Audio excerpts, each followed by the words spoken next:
Buenas tardes, queridos hermanos y hermanas, bienvenidos a nuestra reunión de estudio de la palabra y de oración. He dicho esta tarde, ya estamos moviéndonos a esa época del año que es casi más noche que tarde, ¿verdad? Damos gracias al Señor de que podemos reunirnos y también gracias al Señor de que podemos grabar el culto y así los que no podéis estar con nosotros aquí podéis verlo desde casa, podéis seguir el estudio bíblico que estamos teniendo en el libro del profeta Daniel y luego después también de estar escuchando el mensaje podéis en vuestras casas orar por los temas que tenemos en el boletín, los temas que vamos también mencionando los domingos, los miércoles y así de esta manera que no es la preferible, es temporal, es lo que nos toca ahora. Estando unos en casa y otros aquí, pues podemos tener comunión y buscar juntos la dirección del Señor. El Señor es fiel y Él nos cuida. Así que hemos de mirar a Él y aún estas situaciones pues tienen esa ventaja, casi diría yo, de que nos hacen ir más a nuestro Señor Jesús. Cuando los días son buenos, muchas veces de Dios es del último que nos acordamos. Y cuando los días son malos, ya estamos preguntando por qué es malo el día. Pero nuestro Dios es fiel y nos ama y aún nos entiende nuestra debilidad y hoy queremos buscarle, queremos adorarle. Y quiero invitaros a que lo hagamos leyendo unos versículos y cantando dos canciones. Primero leeremos los versículos del Salmo 31, los primeros 5 versículos. Es David quien escribe estas palabras que van a servirnos para invitarnos a alabar al Señor y pensar en Él y hacer esta transición que va desde que llegamos cada uno de donde venimos a este lugar en el que estamos, que trasciende mucho más de estas paredes y de estos bancos. Es la presencia de Dios, es la presencia de Dios ante quien estamos por la obra de Cristo. Y Él es nuestro refugio, como lo era hace muchos siglos para el rey David. Salmo 31 dice para el director del coro, Salmo de David: en ti, oh Señor, me refugio. Jamás sea yo avergonzado. Líbrame en tu justicia. Inclina a mí tu oído. Rescátame pronto. Sé para mí roca fuerte, fortaleza para salvarme, porque tú eres mi roca y mi fortaleza, y por amor de tu nombre me conducirás y me guiarás, me sacarás de la red que en secreto me han tendido, porque tú eres mi refugio. En tu mano encomiendo mi espíritu. Tú me has redimido, oh Señor, Dios de verdad. Él es nuestro refugio, nuestra roca. Él es el Dios de verdad que nos ha redimido. Así que en esta tarde tenemos el privilegio de adorarle juntos. Así que vamos a hacerlo, vamos a cantar 2 canciones y después de la segunda canción ya va a venir nuestro hermano Manolo Soya para seguir con el estudio de la palabra. Dios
Vamos a tener una oración, vamos a inclinar nuestros rostros.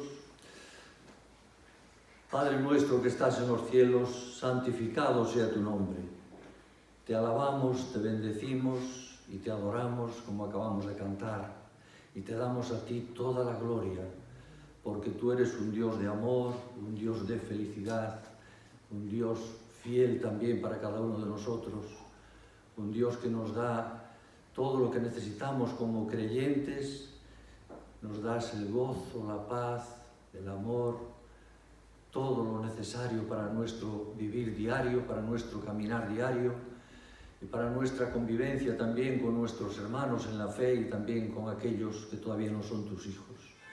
Padre eterno, te rogamos que el Espíritu Santo en esta hora nos guíe en la exposición de tu palabra y también en el entendimiento, que todos entendamos perfectamente esta profecía que encontramos en tu palabra, tan hermosa, tan importante y tan trascendental a través de los siglos, y todavía forma parte todavía esta profecía del futuro. Pero mientras tanto, Dios, nos gozamos al estar juntos y al abrir tu palabra y al estudiarla, y que tú nos sigas ayudando y bendiciendo en cada momento de nuestra vida. Oramos con gratitud, lo hacemos en el nombre del Señor Jesús. Amén. Bien, hermanas, hermanos, recordáis que estamos estudiando la profecía del profeta Daniel en el capítulo 9, versículos 24 al 27. Esos textos son textos hermosos, profundos también, y mucho más se podría decir de lo que, más de lo que estamos estudiando, bastante más, porque son temas muy importantes, muy trascendentales. Y quisiera comenzar con un texto, para que os quede grabado en vuestras mentes, un texto que lo conocéis todos conocemos esos textos, y lo hemos leído, lo hemos estudiado ya en ocasiones.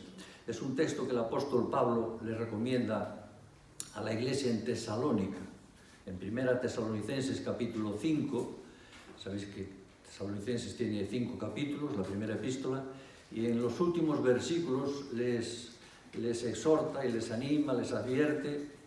En el versículo 19 del capítulo 5 de 1 Tesalonicenses dice: no apaguéis el espíritu. Y en el versículo 20 dice: no menospreciéis las profecías. Que os quede con vosotros este texto, hermanas y hermanos, en vuestros corazones. No menospreciéis las profecías. Es una exhortación, un mandato del apóstol Pablo, naturalmente guiado por el Espíritu Santo. Y esto es importante con lo que estamos considerando, con lo que estamos estudiando en estos días, porque lo que estamos estudiando es profecía.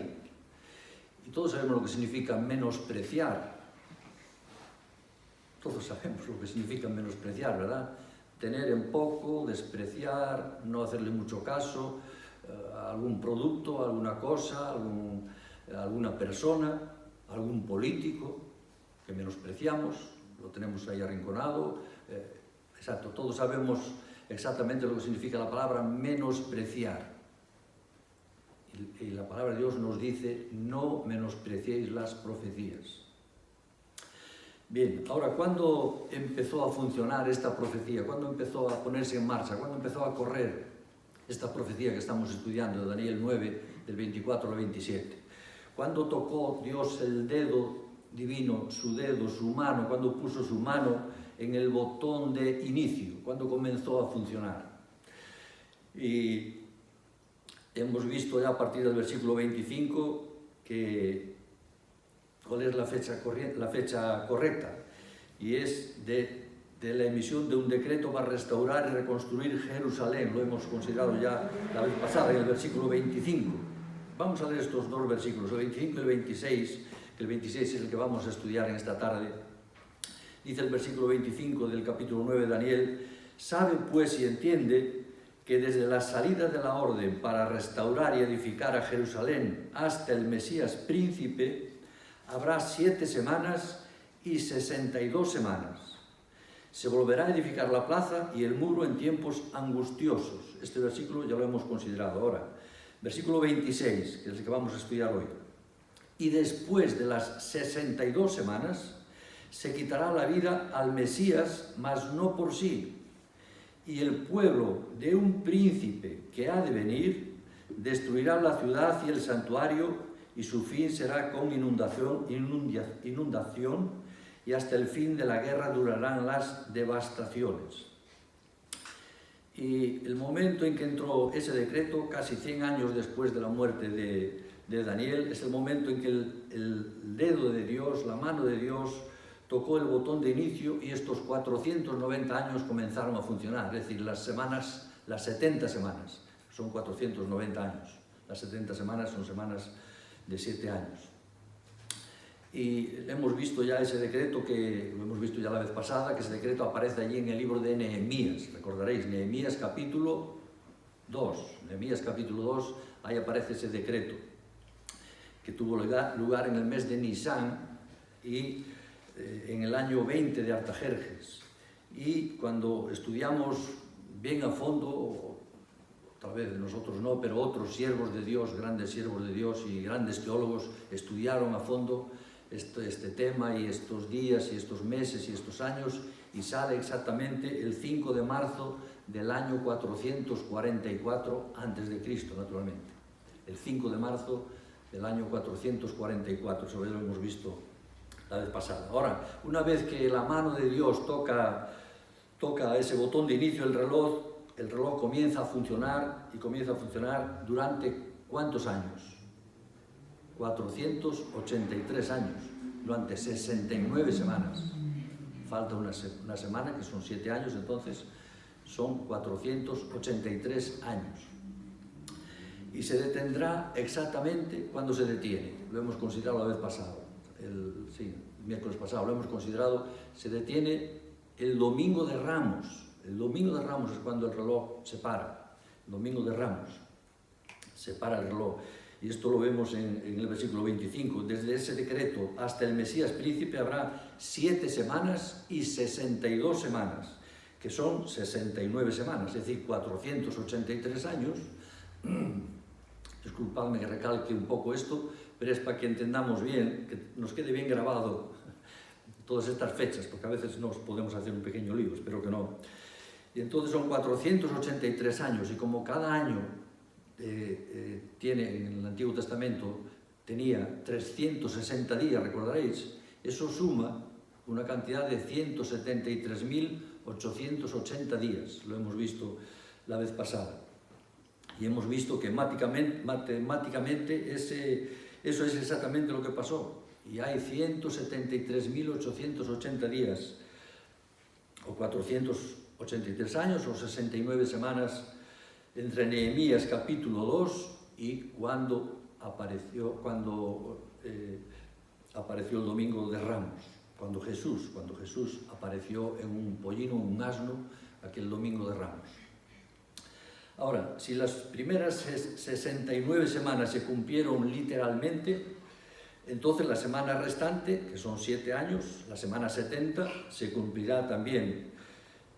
¿Qué os parece? ¿Se cumplirá más o menos literalmente? ¿Se cumplirá exactamente? ¿Se cumplirá más o menos? Se va a cumplir exactamente como la palabra de Dios dice. Las 483 años se cumplieron exactamente como la palabra de Dios dice, y los últimos 7 años, que los encontramos en el versículo 27, ya lo estudiaremos la próxima vez si Dios quiere, pues eso es importante entenderlo. Si no fuera así, si dejara simplemente al azar los últimos 7 años, ¿qué pasaría? Pues sería algo impensable. Dios no deja nada al azar. Dios tiene todo ordenado, todo programado. Así que hay en este reloj, desde nuestra perspectiva, en el año 2020, estamos en el año 2020, y hay todavía 7 años por cumplirse. 7 años, que es la semana 70. Eso todavía es futuro, todavía no ha ocurrido.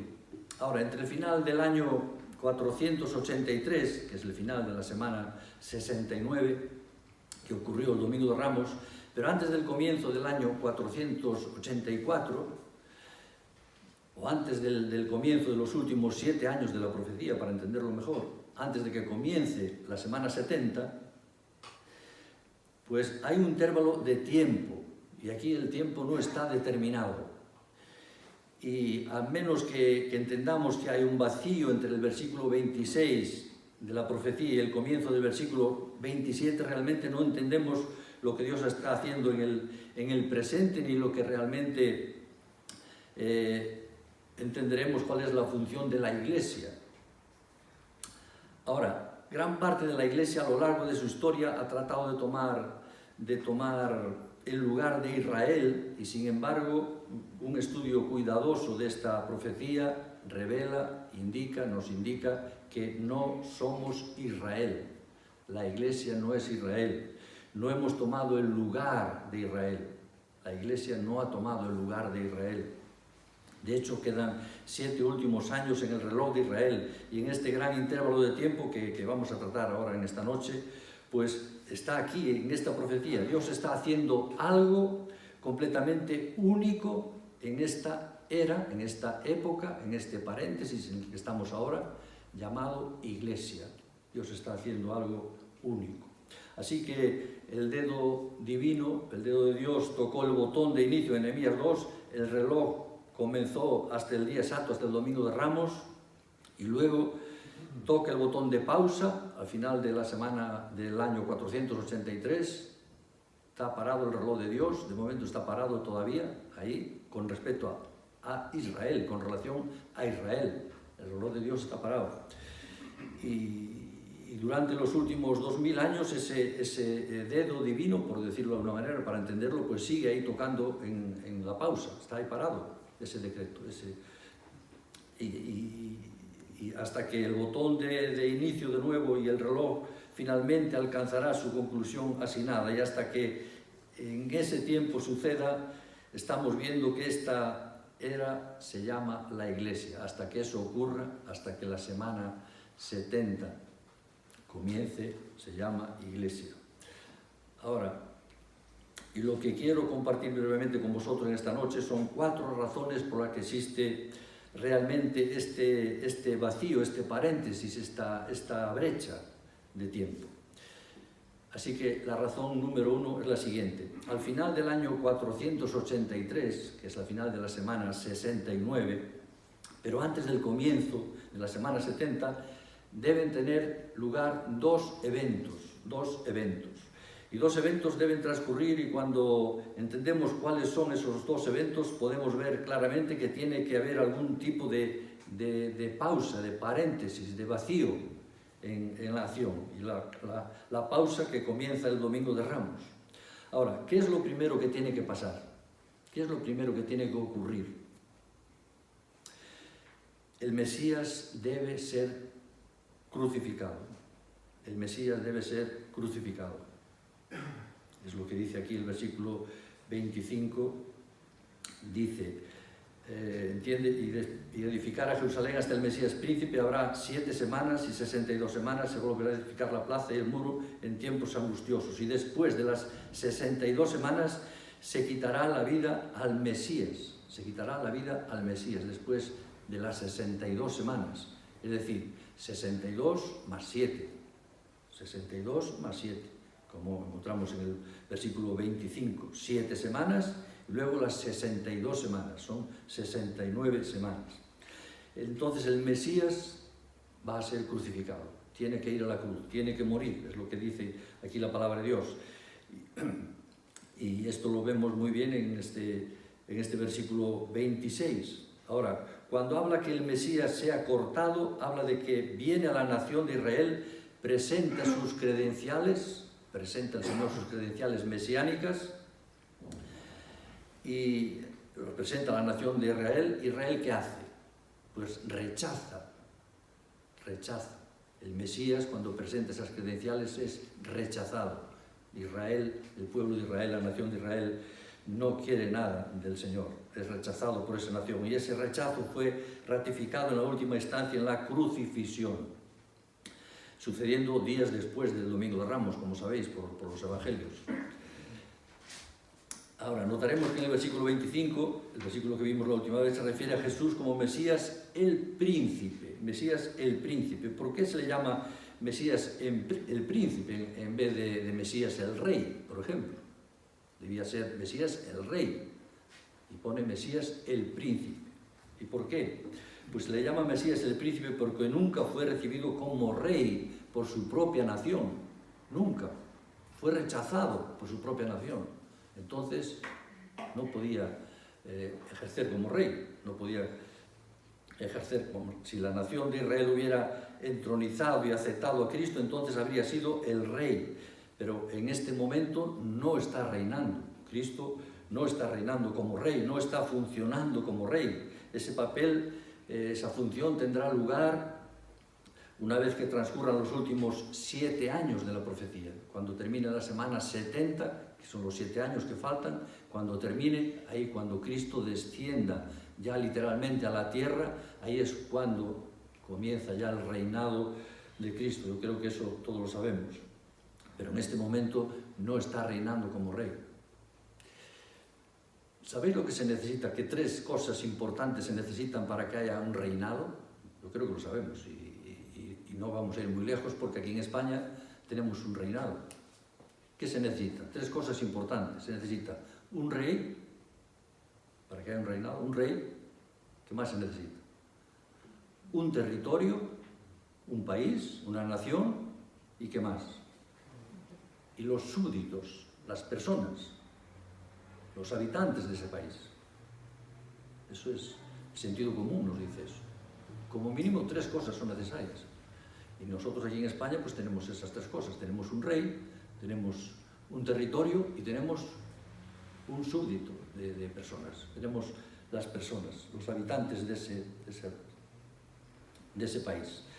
Ahora, Cristo ahora mismo, ¿dónde está? No está reinando como rey en la tierra, todos lo sabemos. ¿Y por qué no está reinando? Decidme una cosa, ¿por qué no está reinando? Solamente una. Hay muchos motivos, pero uno. Si Cristo no está reinando, es porque todavía la Iglesia está en la tierra. Si no, ¿dónde estaríamos? Ya estaríamos arrebatados, la Iglesia ya estaría arrebatada. Entendemos esto, ¿verdad? Entonces, Cristo está, ¿dónde? Sentado a la diestra del Padre, sentado a la diestra del Padre, no sentado en la tierra, no sentado en el trono de David, como está muy bien profetizado en el segundo libro de Samuel, capítulo 7, ya la vez pasada os hice referencia a ese texto, porque ese capítulo 7 del segundo libro de Samuel es muy importante con relación al reino de Cristo, al reino davídico, y eso debierais de leerlo también en vuestros hogares. Ahora, un oficio que ocupará como rey una vez que Israel esté en arrepentimiento. Cuando Cristo venga, cuando Cristo descienda, literalmente, sí, Israel se arrepentirá. Y en este momento está a la derecha del Padre, funcionando como sumo sacerdote, según la orden de ¿quién? Lo hemos estudiado hace poco. Según la orden de Melquisedec. Pasa que se oye un poquito mal con las mascarillas, pero se os ve en los rostros que lo entendéis perfectamente. Según la orden de Melquisedec, efectivamente. Ahora, la segunda cosa, esta es la primera cosa, la segunda cosa que tiene que suceder antes de que Dios pueda poner su dedo en el botón de inicio, que tiene que haber el holocausto del año 70 después de Cristo. Recordaréis que hubo un holocausto tremendo allí en Jerusalén, en Israel, 70 después de Cristo, en el año 70 después de Cristo. Y fue un momento terrible en la historia, fue un momento terrible, aquello quedó todo arrasado, más de 1 millón de muertos, y bueno, la historia, si leéis algo la historia de Josefo, que Josefo fue un historiador del siglo I, pues ahí relata verdaderas atrocidades que hicieron con los judíos, atrocidades. Y eso también es un anticipo, y fue el general Tito, y eso es un anticipo de lo que será en la tribulación. Eso que ha sucedido en el año 70 después de Cristo es muy poquito con relación a lo que sucederá en los 7 años de tribulación, principalmente en los 3 últimos años y medio de la semana 70, de esos 7 años de tribulación. Fue algo terrible. Ahora, ¿Qué es esto exactamente predecible aquí? Es decir, ¿qué está prediciendo aquí? Está prediciendo un acontecimiento terrible en la historia judía, que lo encontramos en el año 70, como os acabo de decir, cuando los romanos, esto fue unos 40 años después de que Cristo había muerto, los romanos invadieron esa tierra, mejor dicho, ya la dominaban, pero invadieron el territorio de Jerusalén, lo invadieron, destruyeron la ciudad, destruyeron el santuario y miles y miles y miles, se habla, o aparece en el historiador Josefo, que aproximadamente 1 millón de judíos fueron muertos y perdieron la vida en esa situación. Ahora, estos son ciclos de disciplina que la nación de Israel ha experimentado muchas veces y durante la historia de la humanidad. En el año 722 a.C., los asirios fueron utilizados por Dios para disciplinar a Israel, para castigar a Israel. Israel siempre fue desobediente a Dios en toda la historia, siempre fue desobediente a Dios. En el año 586 a.C., recordaréis, como lo hemos estudiado aquí en el libro de Daniel, los babilonios fueron utilizados por Dios para disciplinar el reino del sur, el reino de Judá. Y aquí vienen los romanos en el año 70 después de Cristo, en la época del Imperio Romano, y el trabajo de estos ciclos de disciplina, ciclos de castigo que Dios le está dando a Israel, pues ahí aparece de nuevo ese ciclo de castigo para Israel, esa disciplina. Y por eso digo que eso es como un tipo, un anticipo de lo que sucederá después, en la semana 70, los 7 años de tribulación. Y es por eso que Jesús actúa como actúa en los evangelios y dice lo que dice en los evangelios. El Señor Jesús dice cosas cuando presentó sus credenciales mesiánicas a la nación. Fijaros en Lucas 19, venid conmigo a Lucas 19, son versículos interesantes. Lucas capítulo 19, versículos del 41 al 44, aquí encontramos la entrada triunfal de Jesús en Jerusalén, que viene sobre un pollino. Varias veces encontramos que en el versículo 30 dice: hallaréis un pollino, en el 33 el pollino, en el 35 el pollino, un asno, y así.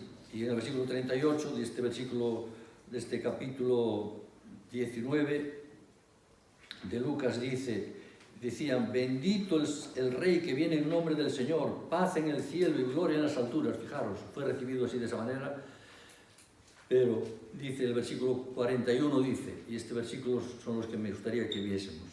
El versículo 41 del capítulo 19 de Lucas dice: y cuando llegó cerca de la ciudad, al verla, ¿qué hizo? Lloró sobre ella. Lloró, el Señor Jesús lloró sobre la ciudad de Jerusalén, lloró sobre ella. ¿Y por qué llora? ¿Por qué llora el Señor? ¿Por qué os parece que llora el Señor? Porque sabe lo que Daniel predijo. Sabe lo que Daniel predijo.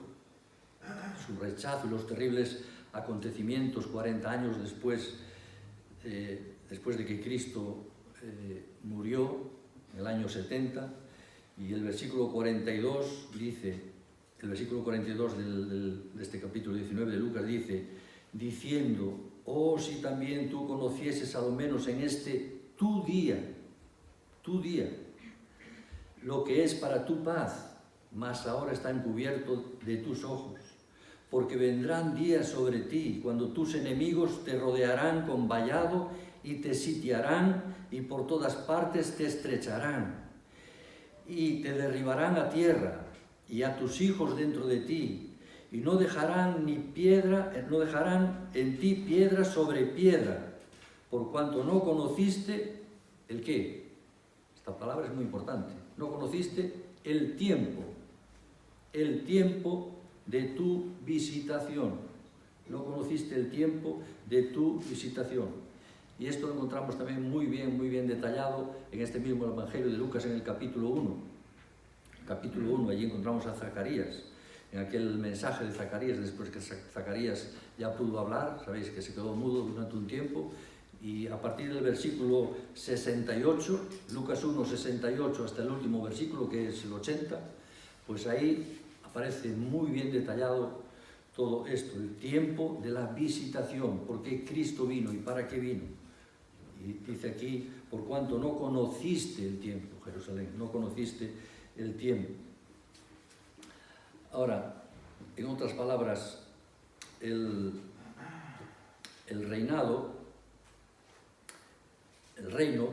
estaba aquí, el reino estaba, el rey estaba, y podrías haberlo tenido, Israel, podrías haberlo aceptado, pero no lo habéis aceptado, lo habéis rechazado.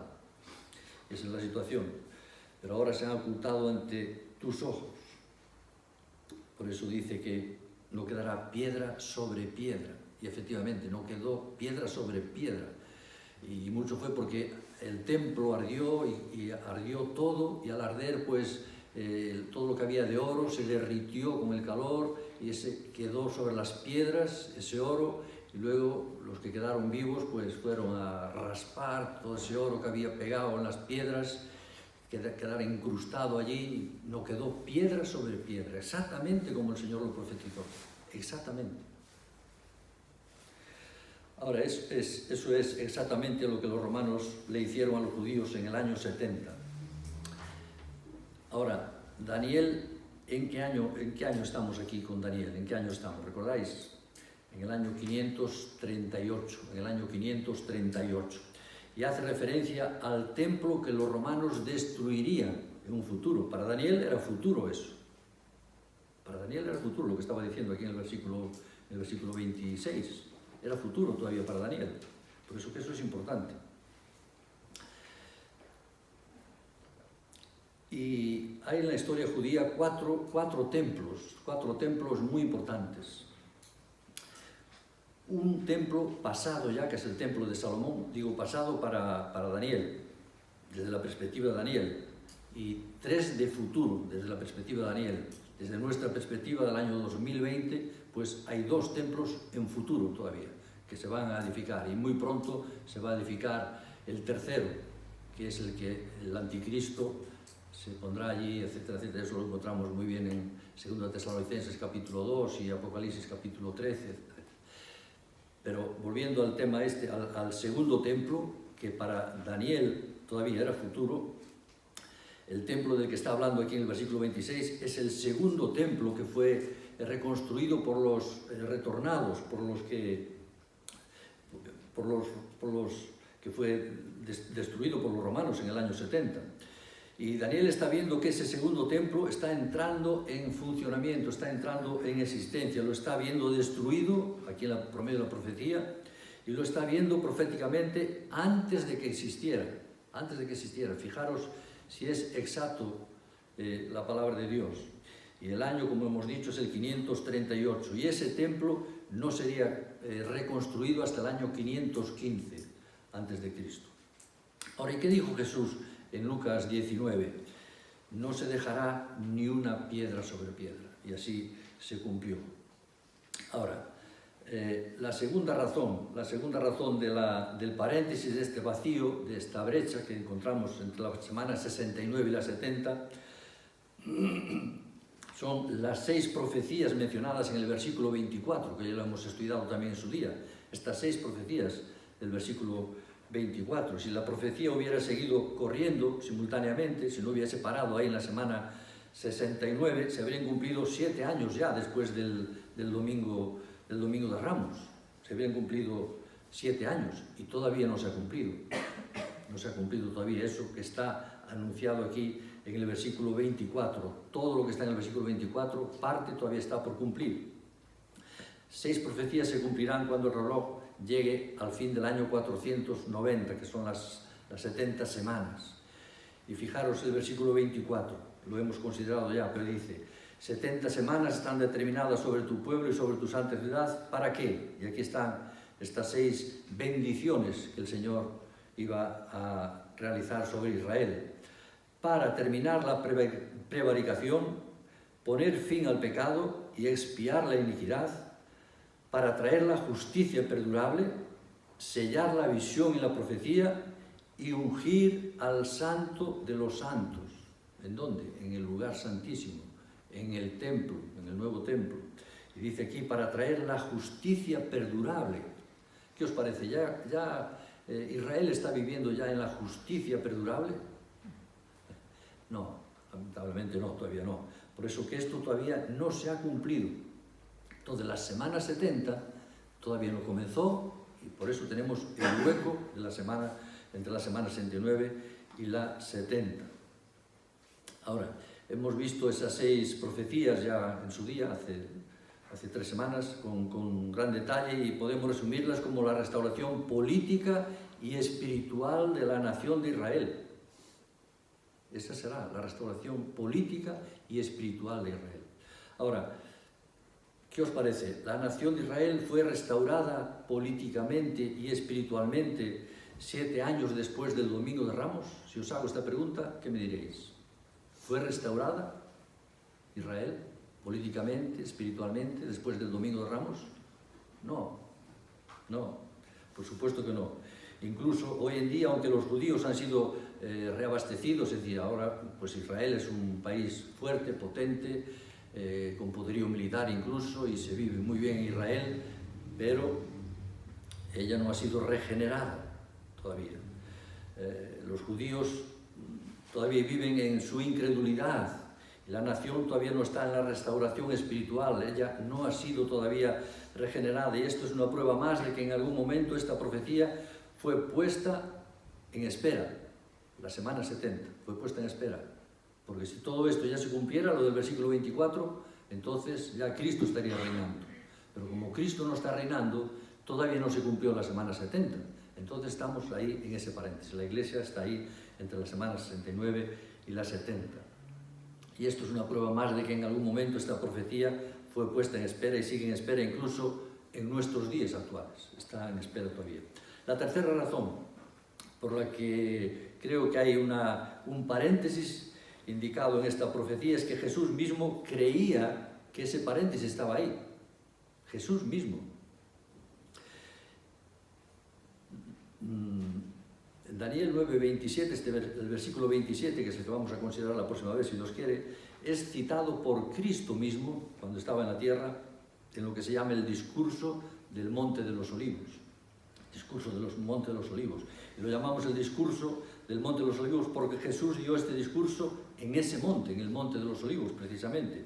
Y es un tratamiento tremendo que le da a Mateo, en Mateo capítulo 24, sobre el periodo de la tribulación de 7 años.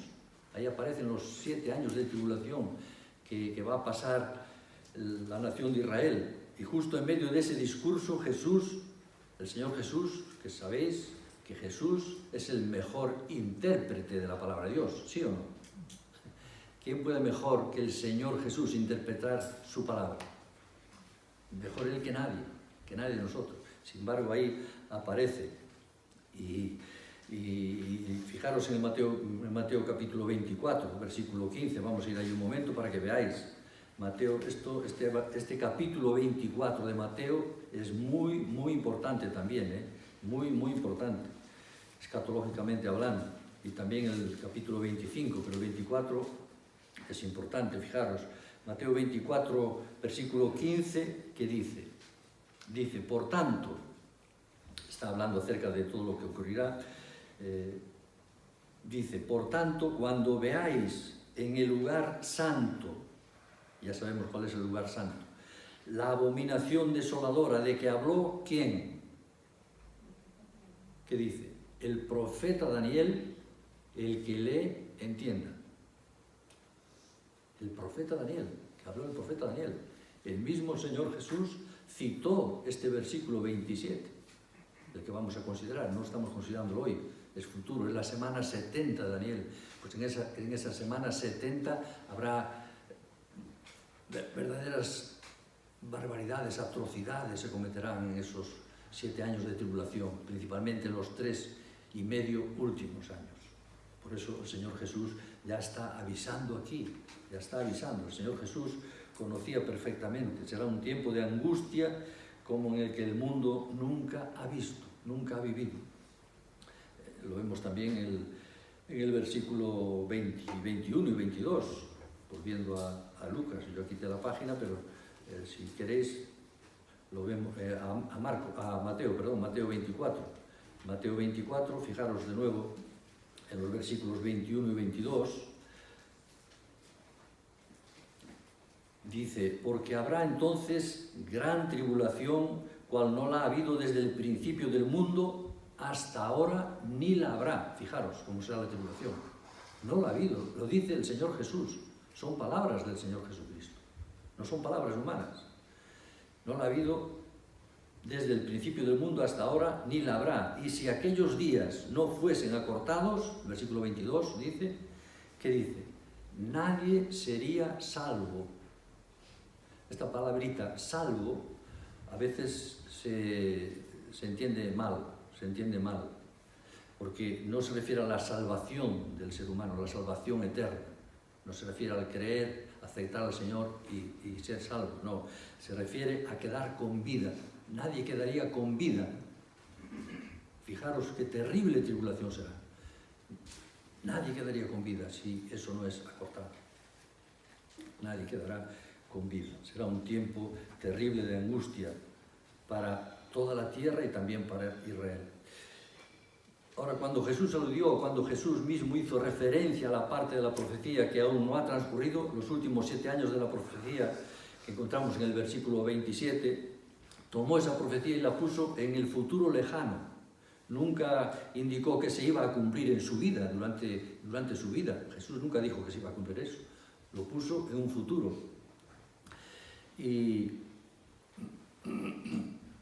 indicó que se iba a cumplir en los acontecimientos de la gran tribulación y de los acontecimientos que rodeaban su regreso. Antes de que Él regresara iba a suceder todo eso. Y eso lo encontramos también en el apóstol Pablo tomando estos datos y transmitiéndolo también a la iglesia en Tesalónica, ahí en la segunda epístola, capítulo 2 de Tesalonicenses, segunda Tesalonicenses, capítulo 2, también en Apocalipsis, como hemos dicho antes, en el capítulo 11. Y aquí menciona las mitades del último periodo de 7 años. Y notaremos que ocurre cuando 2 testigos aparecen allí en Apocalipsis capítulo 11, aparecen y realizan grandes señales y maravillas, acontecimientos que nunca han sucedido, acontecimientos que tendrán lugar en un futuro, Y así el libro de Apocalipsis pone esta profecía en un futuro lejano. Ahora, el cuarto punto, y con esto vamos a finalizar, esto nos lleva realmente a una cuarta razón por la que estamos convencidos de que hay un vacío entre la semana 69 y la semana 70, entre el versículo 26 y el versículo 27, para entendernos bien, aquí en el libro de Daniel, hay ese vacío. En otras palabras, la distancia entre el final del versículo 26 y el comienzo del versículo 27 es un vacío de aproximadamente, ¿cuántos años? 2000 años. Ya hemos pasado 2000 años, 2000 años están ahí en ese paréntesis. ¿Y por qué estamos convencidos de que esto es cierto? Por una razón muy simple, bastante simple. Versículo 27, cuando entendemos y cuando leemos el versículo 27 y lo leemos a fondo y lo entendemos, veremos que eso nunca se ha cumplido todavía. Todavía no se ha cumplido lo que aparece en el versículo 27 de Daniel capítulo 9. Todavía es futuro, todo ese versículo. Entonces, la iglesia está ahí en medio. La iglesia está en medio. Ahora quiero que pongamos, hermanas y hermanos, en la posición que nos pongamos o que os pongáis, o en la posición de Isaías y Daniel, o Ezequiel, o Zacarías, o Malaquías, o Jeremías, en todos esos profetas, y veamos lo frustrante que esto era para ellos. En una parte, el Espíritu Santo da una profecía sobre un Mesías que sufre, y en otra parte, en el otro extremo, el Espíritu Santo da una profecía sobre un Mesías gobernante y reinante. Y entonces, yo me imagino que los pobres Isaías, Daniel, Jeremías, Malaquías, Zacarías estarían en duda, dirían, Señor, ¿qué es esto? ¿Habrá 2 Mesías? No lo entendían. Nosotros ahora, gracias al Señor, después de que han pasado tantos años, entendemos esto perfectamente. Lo entendemos perfectamente. podemos ver que algunas profecías se relacionan con los sufrimientos de Jesús y luego otras profecías se relacionan con el reinado de Jesús en su segunda venida en la tierra. Y sin embargo los profetas mismos no veían tan claramente como lo vemos nosotros. Por eso el apóstol Pedro allí en 1 Pedro capítulo 1 versículo 10 y 11, yo os lo leo si queréis, 1 Pedro 1, 10 y 11 dice el apóstol Pedro eso. 1 Pedro 1, 10 y 11, fijaros lo que dice el apóstol Pedro, dice: los profetas que profetizaron en la gracia destinada a vosotros, inquirieron y diligentemente indagaron acerca de esta salvación, versículo 11, escudriñando qué persona y qué tiempo indicaba el Espíritu de Cristo que estaba en ellos, el cual anunciaba de antemano los sufrimientos de Cristo y qué más, y las glorias que vendrían tras ellos. Y entre los sufrimientos de Cristo y las glorias que vendrían tras ellos, ¿cuántos años hay? ¿Qué vacío hay ahí? ¿Qué paréntesis hay ahí? 2000 años. 2000 años. Por eso dice aquí que los profetas del Antiguo Testamento que profetizaron esto, estaban escudriñando, indagando y no les salían las cuentas. No lo entendían. Nosotros, gracias al Señor, ahora podemos entenderlo, por eso es importante esto. Viene a mi mente también ahora un texto en el Evangelio de Juan, en el capítulo, es un texto muy conocido, Juan capítulo 14, son dos textos, mejor dicho. Juan 14 son textos súper conocidos por todos. Y aquí también encontramos una brecha, un paréntesis, un vacío. Fijaros, Juan 14, versículo 2 y versículo 3, dice: en la casa de mi Padre, es el Señor Jesús, dice, muchas moradas hay, si así no fuera, yo os lo hubiera dicho. Voy, fijaros qué palabra, este verbo, voy pues a preparar lugar para vosotros, y si me fuere os preparar el lugar, ¿qué? Vendré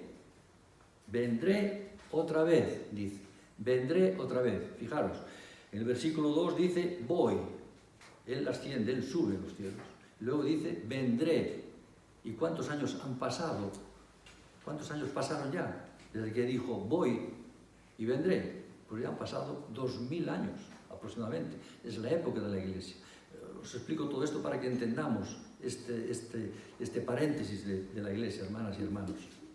El tiempo está pasando, pero finalizamos. Ahora, hermanas, hermanos, en este tiempo, en este paréntesis, en este tiempo de la Iglesia que vivimos, ¿qué haremos nosotros los creyentes? ¿Qué tenemos que hacer? ¿Qué haremos? ¿Nos cruzamos de brazos esperando a que el Señor venga? Que el Señor venga naturalmente en las nubes para recogernos. Tenemos 3 propósitos, como mínimo hay 3 propósitos para nosotros los creyentes y como Iglesia también. Nuestro propósito es, el número 1, glorificar a Dios. Glorificar a Dios. Y eso encontramos textos hermosos en la Biblia, principalmente también en el Nuevo Testamento, pero hay un texto en Efesios capítulo 3, versículo 21, que es un texto hermoso. Después vosotros en vuestros hogares, si queréis, lo leéis. Efesios 3, 21, glorificar a Dios.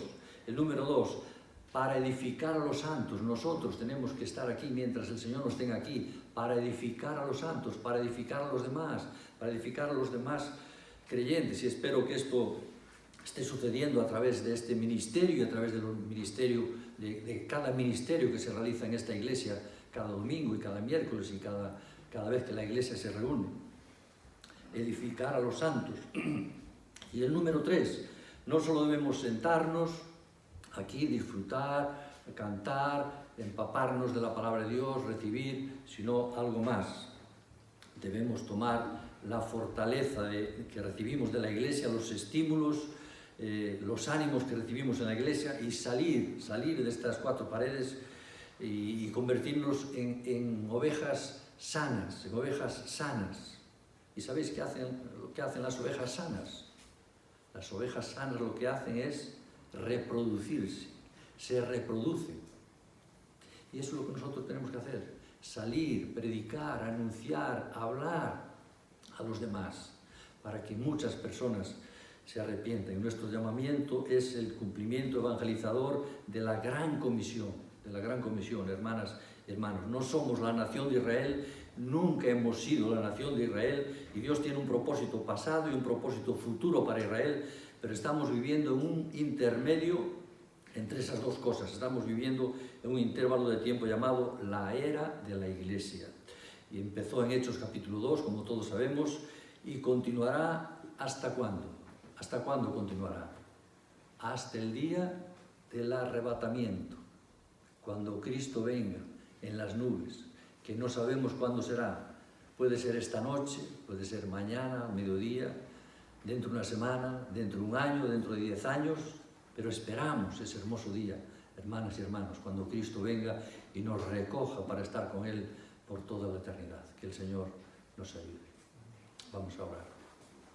Amado Padre Celestial, te damos muchas gracias por tu palabra. Qué hermosa es tu palabra cada vez que la abrimos, que la consideramos, que la estudiamos. Qué hermosas enseñanzas, qué hermosas profecías. Y te rogamos que el Espíritu Santo nos ayude a ir asimilando, a ir rumiando esto que estamos comiendo, que estamos alimentándonos de tu palabra, para abrigarlo en nuestros corazones, para recibirlo como tu palabra que es, y para ser de bendición para cada uno de nuestros hermanos, pero en primer lugar para tu gloria, para tu honra, que vivamos para darte a ti la gloria, la alabanza y toda nuestra adoración cada día de nuestro vivir diario aquí, que seamos de ayuda para nuestros hermanos y hermanas en la fe, en la congregación, y también de ayuda y de bendición también para salvación de almas. Pensamos que hay tantas personas sin salvación y que si Cristo no viene antes, estas personas van a pasar por una terrible tribulación. Padre Celestial, ayúdanos a proclamar a Cristo crucificado, a Cristo resucitado, a Cristo ascendido, y sabemos que está sentado a tu diestra hasta que vuelva de nuevo. Acepta nuestra gratitud, síguenos ayudando ahora en las oraciones que vamos a realizar como iglesia. Oramos con gratitud en el nombre del Señor Jesús. Amén.